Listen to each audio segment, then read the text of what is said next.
Special biryani तांदूळ अर्धा तास पाण्यात भिजवून घेऊया। इथे कढईमध्ये 2 ते 2.5 तांबे पाणी उकळवून घेऊया। 2 कांदे, 2 टमाटे, 1 बटाटा, अद्रक लसूण, हिरवी मिरची आणि कोथिंबीरची पेस्ट करूया।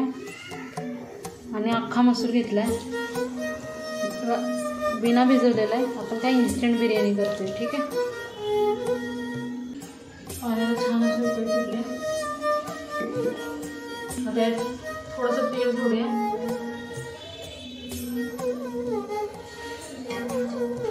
लिंबू टाकूया, जिरे पण घालूया, चवीनुसार मीठ आणि अर्धा तास भिजवलेली बिर्याणीसाठी स्पेशल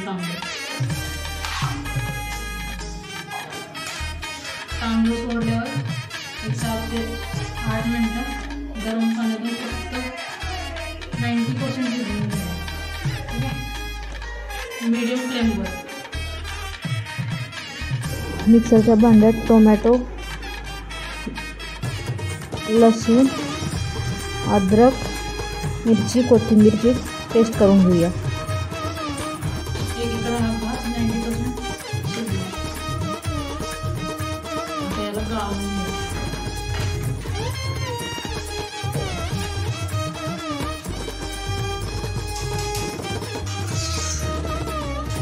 इथे हे आपण एव्हरेस्ट कंपनीचे सगळे मसाले, एव्हरेस्टचा किचन किंग मसाला, एव्हरेस्टची काश्मीरी लाल मिरची पावडर, आता हिरवे खडे मसाले, तेजपत्ता, चक्री फूल, काळी मिरी, मोठी इलायची, लवंग आणि दालचिनी, 1 चमचा धनेपूड, 1 चमचा काश्मीरी लाल मिरची पावडर, एव्हरेस्टचा किचन किंग मसाला, घरचा घाटी मसाला। आपण ऑलरेडी खडे मसाले घालतोय त्यामुळे तिखट मापात, त्यात आपण मिरची पण वाटून घेतली, बाकी मीठ चवीनुसार। इन्स्टंट बिर्याणी करायला त्यामुळं मसूर आपण कुकरमध्ये शिजवून घेऊया। इथे घेतले आपण कुकरमध्ये 2 पळी तेल काढलं, त्याच्यात कांदा तळून घेऊया सगळ्यात पहिले।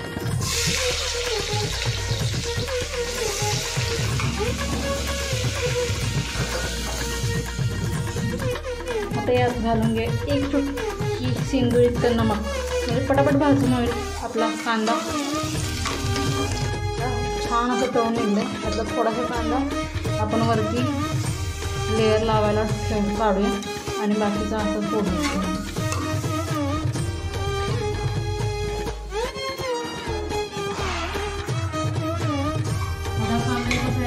बाकीचे फोडून आपण असे दुसरे खडे मसाले थोडेसे तेलात फ्राय केल्यावर प्युरी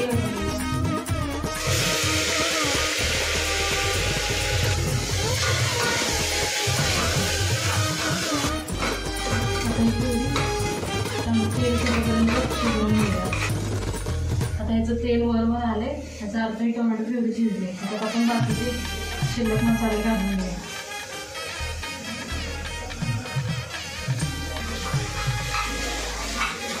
मसाले घातले की 2 घेतलेला अख्खा मसूर आणि बटाटा घालून घ्यायला, हे पण चांगलं मिक्स करून घ्यायला। मसूर हा न भिजवता घेतला त्या हिशोबाने आपण पाणी घालून घेऊया। मी तांदूळ शिजवून उरलेलं पाणी होतं ना ते ह्याच्यात घातलं, म्हणजे त्याने पण टेस्ट येते ग्रेव्हीला आणि दाटसर पण आहे। 8 ते 10 शिट्ट्या करून मसूर आणि बटाटा चांगला शिजवून घेऊया। आता बघूया आपली ग्रेव्ही कशी शिजली होती।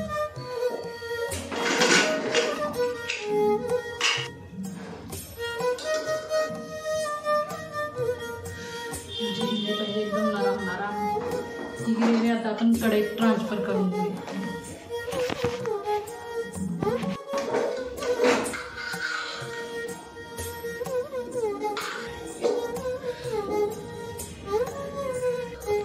आता हा मसूर ग्रेव्हीचा बेस झालेला,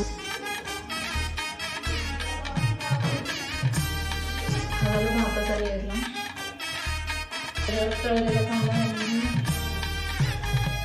आणि बारीक चिरलेली कोथिंबीर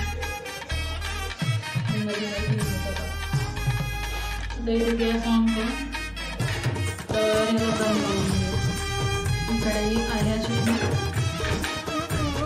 झाकण लावून आणि काहीतरी वजन दम लावून गॅस हा पूर्ण बारीक फ्लेमवर ठेवायचा. 10 मिनटं असाच हा वाफेवर शिजू दे, म्हणजे ह्याला चांगला दम लागेल.